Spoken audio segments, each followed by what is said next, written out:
Buenas noches. Buenas noches. ¿Cuántos llegaron dispuestos a aprender? Estamos cerrando con nuestro último mensaje de esta serie, Pobreza no más. No, solo dos dijeron, pobreza no más. Dile a tu vecino de al lado, pobreza no más. Yo sé que todos nosotros somos prósperos, pero tu gente, tu familia en México, en El Salvador, en Honduras ocupan no más pobreza. Diga conmigo, pobreza no más. Y le he puesto por título a esta serie para cerrar, éxito en la crisis. Diga conmigo, éxito en la crisis. Parece un poco extraño que pueda existir éxito en medio de la crisis, pero estamos viviendo tiempos de crisis. ¿Cuántos creen que estamos viviendo tiempos de crisis? Tanto en lo económico, hay una locura. El presidente dice algo y la bolsa de valores se desploma. Hoy dice, no, vamos a dar 3 meses, y la bolsa de valores sube otra vez 50 puntos y la gente está temerosa y vende, y de repente compra, y de repente nadie sabe lo que está pasando. En cuanto a la economía, vivimos crisis social, vivimos crisis política, vivimos una crisis migratoria ahora mismo en este país, donde la gente está con temor. Nuestra gente está con temor de salir a trabajar. En otros estados es peor la crisis todavía. Y también enfrentamos una crisis espiritual. Viste que el evangelio se ha diluido y ya no es lo mismo que era antes. Hay gente que espiritualmente se apaga, y iglesias han cerrado. La crisis espiritual se viene viviendo desde hace mucho tiempo.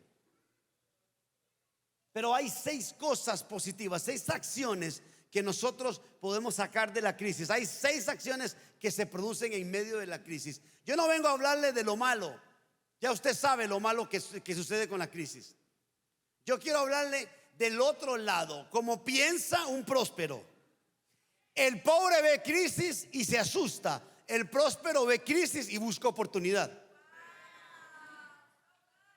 Cuando hay tiempo de crisis, el pobre llora. Cuando hay tiempo de crisis, el tipo que tiene una mentalidad de reino comienza a decir, ¿de dónde yo saco? ¿Cómo invento? ¿Cómo hago para buscar la oportunidad en medio de la crisis? Entonces, la crisis, número 1, es un generador de creatividad. En medio de la crisis hay creatividad. Se reirían ustedes si ven el ejemplo que yo tengo aquí. Yo solo puse entre paréntesis los cubanos. Si usted tiene un amigo cubano, usted sabe que esta gente es la gente más creativa del mundo. Yo tengo una empresa de construcción y siempre que me dicen, no, ahí llega, todo el mundo llega y me dice, hay un problema tremendo, no, eso no tiene solución, no, eso está dificilísimo, ahí no hay quien pueda, no se puede accesar. Y me están diciendo, yo no, ahora no pienso. Yo nada más digo, está bien, manden a Abelito mañana. Yo le digo, mande a Abelito es un cubano. Y Abelito, no, ya me dijeron, mi hermana, ya me dijeron, yo voy a inventar. Es increíble. El otro día habían ido 6 compañías y nadie podía porque no había acceso. Él inventó una herramienta para tener acceso. O sea, él dijo, no, porque había que darle vuelta a una tuerca que estaba como a 6 pies. Entonces él soldó 2 llaves con un tubo y me dijo, mi hermano, mira lo que dice. Y ahora no, pues dejémosla para el futuro. Me dijo, hay que comprar una llave. Y soldó una herramienta, hizo una llave. Y cuando yo le avisé, yo decía, loco, qué increíble. Y me dice, mi hermano, yo tenía un tipo en Cuba que me hacía la herramienta. ¿Cómo? Si yo ocupaba poner una tuerca, y como en Cuba no hay herramienta, no hay un wrench, no hay. Yo le llevaba al tipo la tuerca y decía, mira, y él me decía, ven en 2 días. Y él fundía 2 tubos y esto, y hacía un molde y me hacía la llave, la herramienta. Eso es creatividad. ¿Por qué? Porque el cubano lleva tiempo viviendo tiempos de crisis. Entonces, como dicen ellos, vivimos del invento. No la inventamos. Y es cierto, usted busca un cubano, es creativo. Y eso se los ha dado la crisis. Denle un aplauso a Fidel, no, mentira. Número 2, la crisis requiere una nueva manera de pensar hacia los problemas ya existentes. Ojo acá. La crisis requiere una manera nueva de pensar hacia problemas ya existentes. Tengo que pagar la renta. El problema viejo es ese, tengo que pagar la renta. Y el problema nuevo es que me botaron del trabajo. Entonces yo ahora tengo un problema viejo y tengo que buscar una manera nueva de pensar. Tengo que pensar, ¿cómo hago para solucionar el problema viejo de pagar la renta ahora que no tengo trabajo? Entonces la mente comienza a funcionar. ¿Cómo tengo que hacer para pensar en producir dinero ahora que ya no tengo esta entrada de dinero? Número 3, la crisis es una oportunidad para mejorar y avanzar. Aunque usted no lo crea, como decía el show, la crisis es una oportunidad para una persona que tiene mentalidad de reino, para que innove, para que avance. La crisis produce crecimiento y desarrollo. Te obliga a crecer. Hay una frase que dice: o creces o te mueres, o sobrevives o te mueres. Cada invento exitoso proviene de un problema. Si usted ve cada invento que existe, que sea exitoso, millonario, billonario, proviene de un problema. Alguien encontró un problema. Hay una frase muy famosa que dice: ¿quieres ser exitoso en la vida? Busca un problema y encuentra la solución. Hay que buscar los problemas y encontrar la solución. No decir, ay, miren, esta mujer que está aquí, Fabi, se asustó. Fabi me pegó una inspirada a mí, ella no lo sabe. Me dejó, como dicen los cubanos, loco y sin ideas. Tuvo una crisis ella en su vida no sé si hace unos meses. Tuvo una enfermedad, se enfermó. Al enfermarse no pudo trabajar por 1 o 2 semanas. Paró hasta en el hospital, no sé, la verdad, no sé, pero sí sé que no pudo trabajar. Estuvo en el hospital, hasta en el hospital paró y no tuvo enfermedad. Claro, al no trabajar en 2 semanas, adivine qué, tenía que pagar biles, tenía que pagar renta, tenía que pagar, y no tenía una crisis, porque ahora, aparte de que estaba enferma, no tenía el dinero porque no trabajó. Y bueno, yo no sabía nada. Mi esposa un día me dijo, no, que me sorprendió, me dijo, es que me gané una rifa. Me gané un pozole en una rifa. Yo dije, wow, una rifa, un pozole. Qué bien, ¿quién rifó un pozole? ¿Tú sabes lo que es? Le venden aquí una señora, pozole rifado. No, yo estaba loco, ¿cómo van a rifar un pozole? Pero somos latinos, ¿no? Hay creatividad en esta casa. Entonces yo, ¿cómo? Pues yo dije, yo está en mi mente cerrada. Y dije, oye, ¿quién va a rifar un pozole? Y sí rifó un pozole. Entonces me dijo,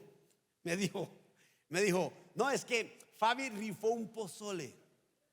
Y yo dije, sí, y lo ganaste, sí, ¿dónde está? No, todavía no lo ha hecho. O rifó un pozole que no ha hecho. Claro, y ¿cómo lo va a hacer? No. Entonces me contó, Fabi estuvo 2 semanas internada en el hospital y todo. Entonces ella, para recoger fondos y ayudar, rifó un pozole. Entre todas compramos un tiquete. Ella rejuntó, hizo su dinerito, salió de la crisis, pagó lo que tenía que pasar y rifó un pozole y salió adelante. Ustedes no se imaginan cómo yo me levanté el día siguiente a trabajar. Yo dije, no, mejor no digo la mala palabra, porque yo mañana me fabrico un billete, así tenga que hacer un secuestro. No, mentira. Así tenga que peluquear un león, así me toque ir para probar un paracaídas o cepillar una piraña. Yo mañana me levanté por la mañana y yo dije, yo tengo que buscar. No es posible que una mujer sola y se fabrique y haga, porque simple y sencillamente tuvo creatividad en medio de la crisis. Esas son las cosas que Dios ve y que Dios recompensa. Te felicito, Fabi, te honro. La verdad, me inspiraste, me cambiaste la vida. A veces cuando estoy incluso pensando en crisis y eso, digo yo, vamos a ver si rifo un flot o si rifo, no sé, estoy rifando a quien se le queme una casa para que yo voy a rifar un incendio yo. Algo tengo que ver cómo hago para salir adelante. Y es cierto, la crisis crea oportunidades. Es simple y sencillamente ver la oportunidad en medio de la crisis. Yo escuché de una historia del agua embotellada, que fue una crisis que surgió en un lugar donde se rompió una cañería y alguien comenzó a embotellar agua y ver que no había agua, empezó a llevar y de repente comenzaron a vender agua embotellada. Surgió de una crisis. Número 6, la crisis produce y pone de manifiesto verdaderas capacidades de liderazgo. Ojo aquí, pone de manifiesto verdaderas capacidades de liderazgo. No importa cuánto tú dices ser un gran líder, pero solo la crisis lo prueba. No es en realidad un gran líder el que lidera en tiempos buenos. Cualquiera puede hacer eso, ¿sí o no?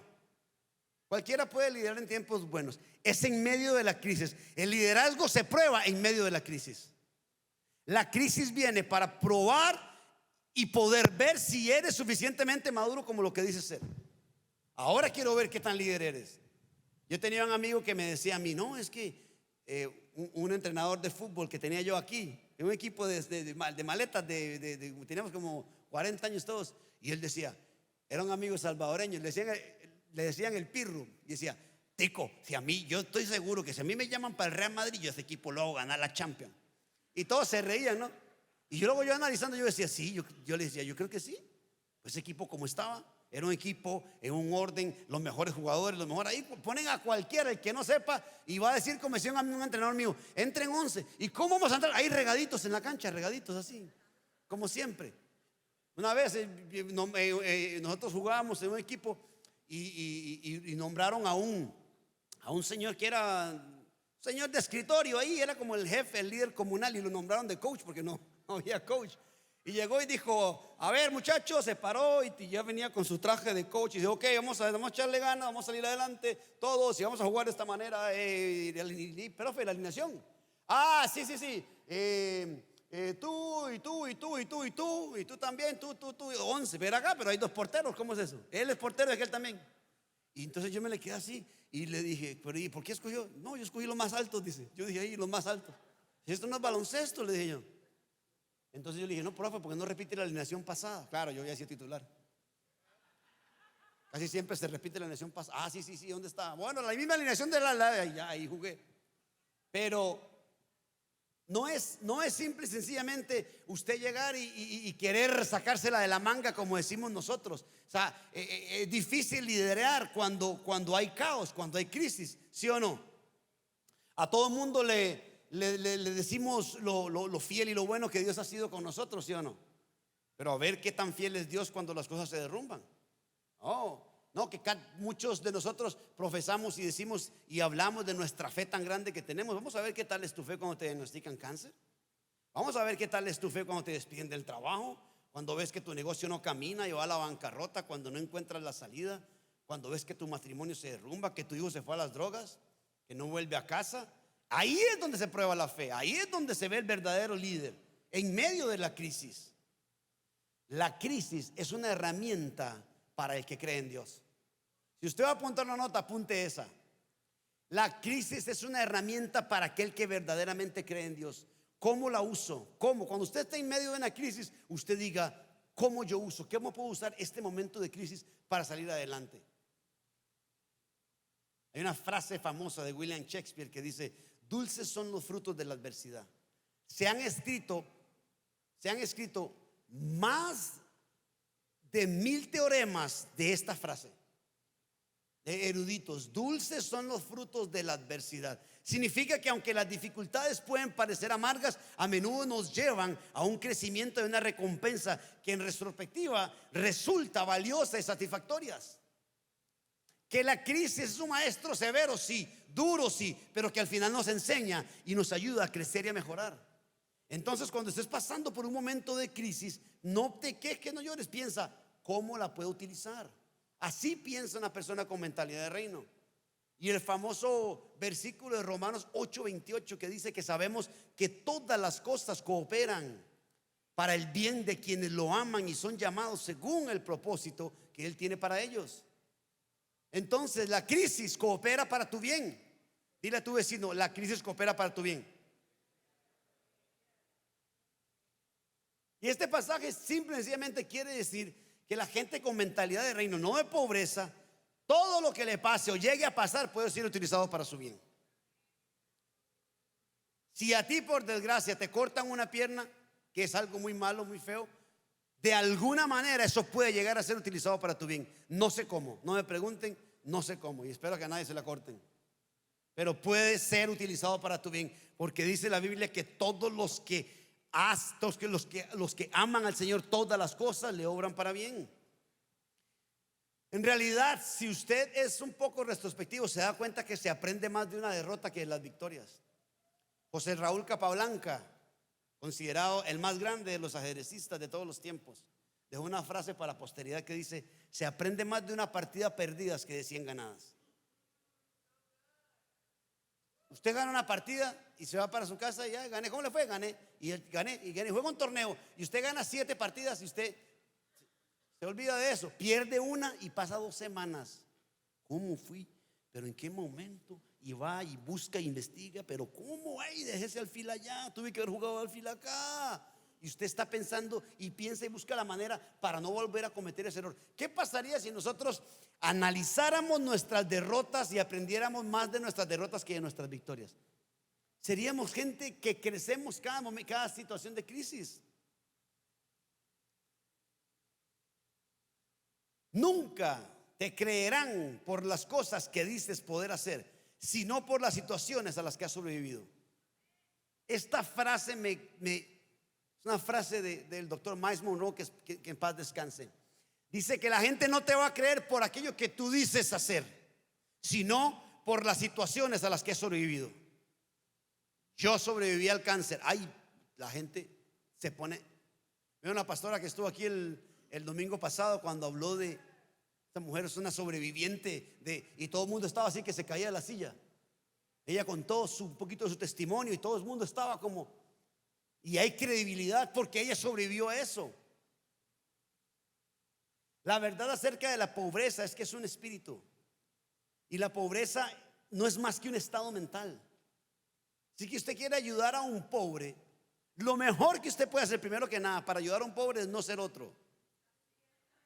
Es lo primero. Por eso cuando dicen: ay, qué egoísta, él está allá en los Estados Unidos y está saliendo adelante y le manda muy poco a sus hermanos. Lo primero que usted tiene que hacer es no ser otro. Porque si viene uno que está fregado y usted también, entonces ya son 2. Y uno suman 2, olvídese de eso. Pero qué bueno poder salir adelante y poder decir: mira, ¿sabes qué? Aquí está una despensa, te puedo ayudar con eso, te puedo dar trabajo, vente para acá, te puedo ayudar, te mando una ayuda, te puedo, emprende, busca, haz un negocio, es lo mejor. Pero lo otro que usted puede hacer es empezar a enseñarle estos principios a la gente y cambiarle la mentalidad. La pobreza es una manera de pensar que luego se convierte en un estilo de vida. Entonces, cuando pasamos tiempos de crisis, no te quejes, no te lamentes, no llores, no te deprimas. Acepta la crisis como un estado de prueba. Supera la prueba, crece, aprende y sigue adelante, pero ahora más fuerte y determinado. Yo no sé, porque a veces me cuesta conectar con ustedes porque ustedes hacen diferentes tipos de trabajos y como yo trabajo en construcción, pero cada vez que yo tengo una crisis en una construcción, la siguiente vez ya no es crisis. Me hago un experto. A ver, una vez tuve un problema porque estábamos haciendo una restauración y no había forma de entrar porque era un espacio donde se tenía que entrar de rodillas y no había forma de limpiar, no se podía, era imposible. Y estuve una semana y ahí tratando y no había forma, entonces investigué y analicé y la solución era pues quitar todo, o sea, de derrumbarlo todo, y me iba a costar miles de dólares, como $40,000 me iba a costar. Y anduve hasta que llegué a un lugar y como hablaba de eso constantemente, le dije a un tipo: man, tengo este problema. Y me dijo el men: oh sí, mira, agarra, toma este número. Ese tipo tiene una máquina que tira arena, y la arena viene y quita todo y destruye todo lo que está quemado, todo. Y cómo no, y él tiene un guan que lo extiende y va, y el tipo vino ahí al lugar y me dijo: mira, yo te cobro 2,500. ¿Qué? Hágalo. El tipo lo hizo en 2 días. Y eso que había sido una crisis se convirtió en aprendizaje. Y el siguiente trabajo que yo hice el bid, nadie lo quiso hacer el bid. Yo fui el único bid porque todo el mundo encontró que eso iba a ser un problema. Pero yo había superado la crisis y me convertí en experto. Ahora tenía el conocimiento para hacerlo. ¿Y qué si nosotros hiciéramos lo mismo en nuestra vida diaria? Ojo aquí, la gente exitosa son siempre testimonios vivos de sobrevivencia. La gente exitosa son siempre testimonios vivos de sobrevivencia. Si tú eres alguien exitoso, a algo esa persona sobrevivió. Algo sobrevivió y ahora está disfrutando de ese éxito. Él pasó por alguna situación difícil y ahora disfruta de ese éxito. A todos nos llega la crisis en algún momento. La diferencia está en cómo la enfrentamos. Pero a todos nos va a llegar. ¿Saben por qué? Porque es bíblico. El Señor dijo: en el mundo tendrán aflicciones. Si usted busca esa palabra en el original hebreo dice: en el mundo tendrán crisis. Yo me sorprendí cuando la encontré. La palabra original es: en el mundo tendrán crisis. Van a haber situaciones de crisis. Pero confiad, dice el Señor, que yo he vencido a la crisis. Esa es nuestra esperanza. Esa es nuestra fe.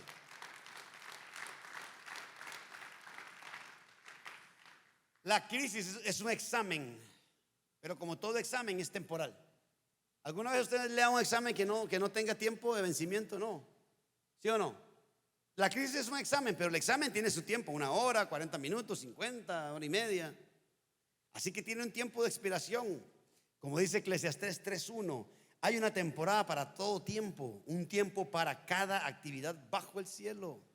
Todo en la vida es pasajero. Solo Dios y sus promesas son eternas.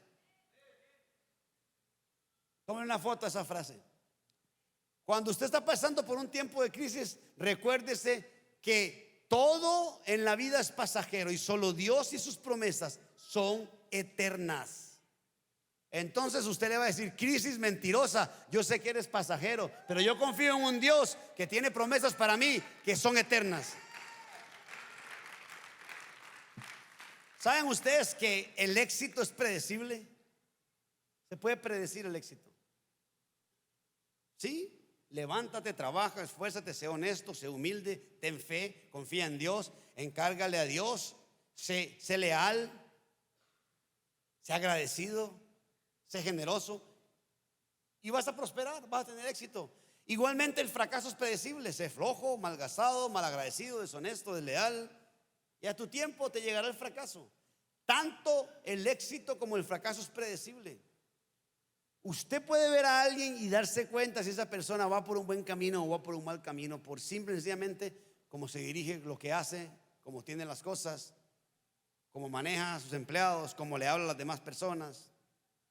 El éxito en realidad es el resultado de obedecer las leyes de la vida y las leyes de Dios.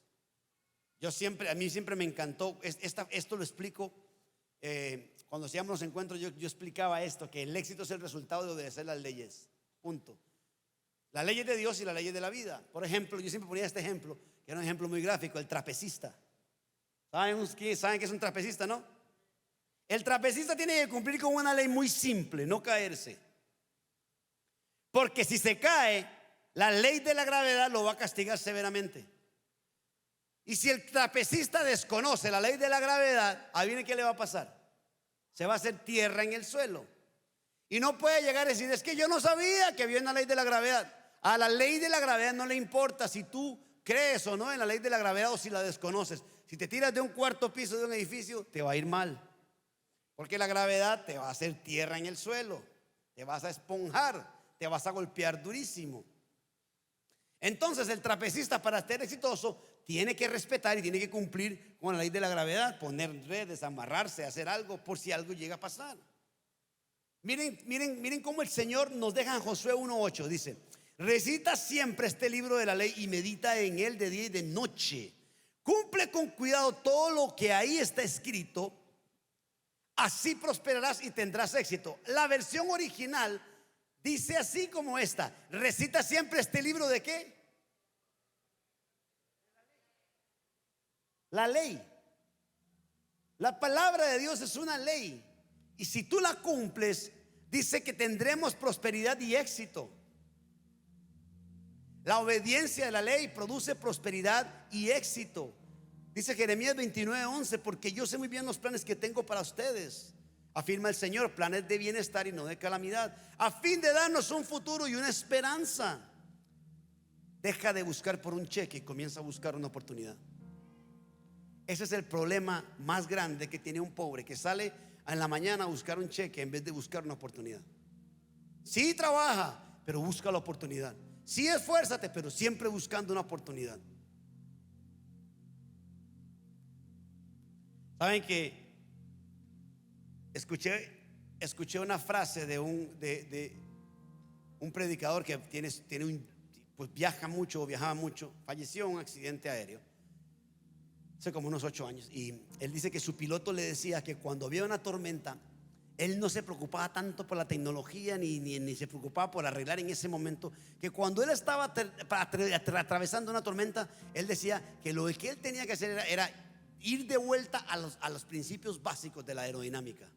Se agarraba a la nave y se agarraba el avión, y si el avión solito pasa en medio de la tormenta, entonces había que ir atrás a los básicos, a los principios básicos. Nada deje que está sonando todo y las luces. Él decía: yo me preocupaba por los básicos. Siempre un piloto muy experimentado.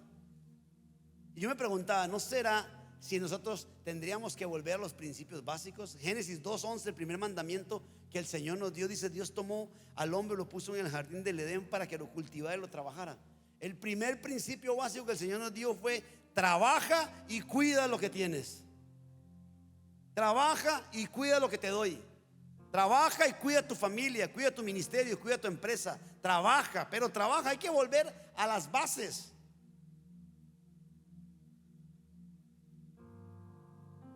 Hay una diferencia grandísima en cuanto a trabajo y empleo. Y la palabra que se utiliza para trabajo en el original griego es ergón, que significa ser. Empleo es aquello por lo que te pagas. Trabajo es aquello por lo que tú naciste. ¿Para qué nací yo? O sea, yo sé que yo estoy trabajando ahorita en esto, pero yo nací para eso. Para eso fue lo que Dios me creó.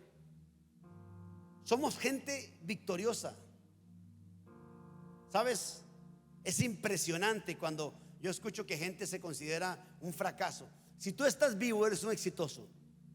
Sobreviviste y ganaste una carrera de 500 millones de espermas. Intentaron llegar hacia ese óvulo, y tú ganaste. 499 millones, según la ciencia, perdieron, y tú fuiste el número 1 y ganaste. Por eso que cuando Dios te crea y tú naces, ya vienes más que victorioso, porque ya tú ganaste una gran carrera. Entonces no permitas que el diablo te diga que no eres victorioso. Ya eres victorioso. Ahora tienes que comenzar a seguir esa victoria y a seguir soñando. No abandones tu sueño todavía. Sigue soñando. No, yo tengo 50, 60, yo de dónde, sigue soñando. Hay un salmo, a mí me encantan los salmos. Yo me considero, yo voy a llegar al cielo y voy a hablar con el rey David, pero este salmo para mí, yo le llamo el salmo equivocado. Ojo que esto no, yo creo que lo escribieron mal. Incluso si usted lo busca en otras traducciones, ya está traducido diferente, pero se los voy a decir ahí. Salmo 126, 1 y 2 dice: cuando Jehová hiciere volver la cautividad de Sión, entonces seremos como los que sueñan. Dice: entonces nuestra boca se llenará de risa, entonces, y nuestra lengua de alabanza. Entonces dirán entre las naciones: grandes cosas ha hecho Jehová con estos. Pero este salmo está postergando la felicidad y está postergando los sueños para cuando Dios haga. Pero el que tiene fe sueña y está alegre antes siquiera de que Dios haga. No tenemos que esperar a que el Señor haga volver la cautividad de Sión para poder soñar. Sueña ya. En medio de la crisis, sueña ya. Este salmo está diciendo: cuando la crisis pase, seremos como los que sueñan. No, ahora en medio de la crisis yo puedo soñar. Voy a terminar con estos 4 consejos, y son facilísimos. Número 1, trabaja. Número 2, obedece las leyes. Número 3, no dejes de soñar. Y número 4, pide. Este pasaje de Santiago 4:13 dice: piden y no reciben porque piden mal. No, alguien tiene que tatuarse ese verso.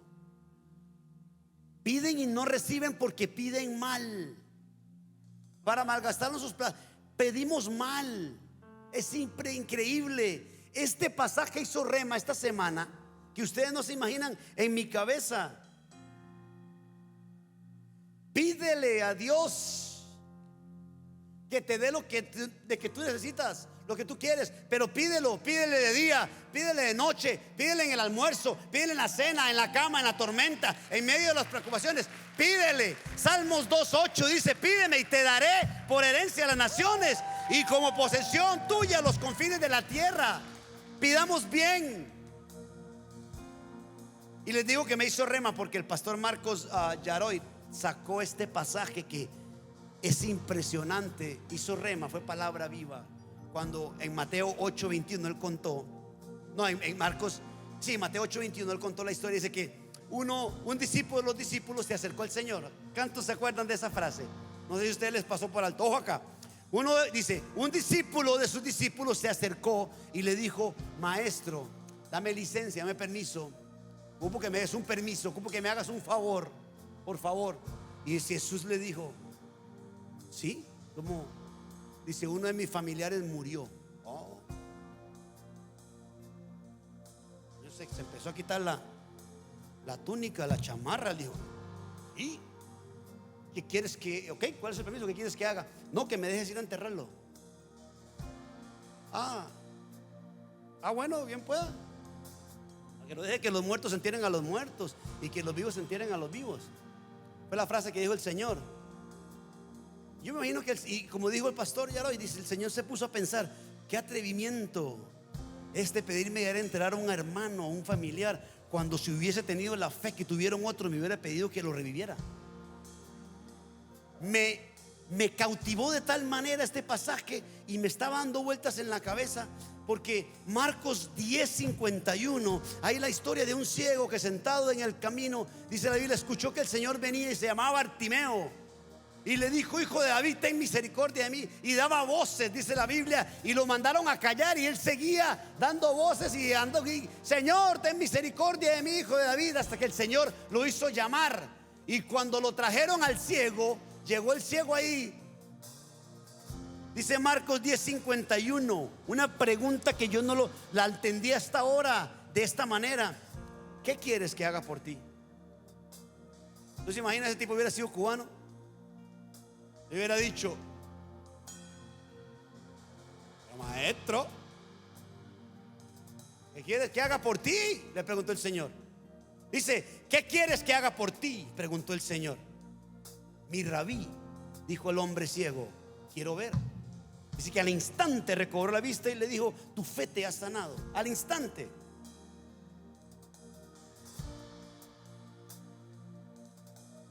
Yo le pregunté al Señor: ¿qué pregunta ha sido esa? Y Él me dijo: no sé. Si el ciego hubiese tenido la fe del discípulo me hubiera pedido una moneda, un bastón. Señor, se me rompió el bastón, no tengo dinero para comprarlo. Le hubiera pedido que en vez de pedirle que le reviviera el muerto, le hubiera pedido que le diera permiso para enterrarlo. Y esta fue una frase que el Señor me dictó. Jesús te dice: yo sé lo que necesitas. ¿Por qué dice la Biblia pídeme y pídeme y pídeme? Si la Biblia misma dice que el Señor sabe lo que necesitamos antes de que lo pidamos. ¿Saben eso? Entonces, ¿para qué nos dice la Biblia que pidamos? ¿Saben por qué? Porque el Señor te dice: yo sé lo que necesitas, pero ocupo saber para qué te alcanza tu fe.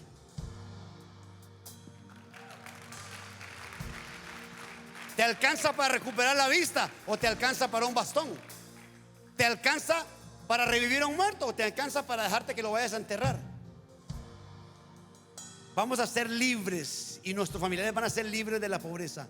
El momento en que nosotros podamos pedirle al Señor con tal nivel de fe que dejemos de pedir para pagar la renta y para que nos dé casas, pagas. Que dejemos de pedir por un cheque y que nos dé cheques, contratos. Que dejemos de pedir para tener el carrito que llegue a tener varios carros, tener solvencia. Que dejemos de pedir que el Señor ayude a tal familia y nosotros ser la ayuda. Y la pregunta que les voy a dejar para terminar es: ¿Para qué te alcanza tu fe? La manera y las cosas que piden determinan el nivel de fe que tú tienes.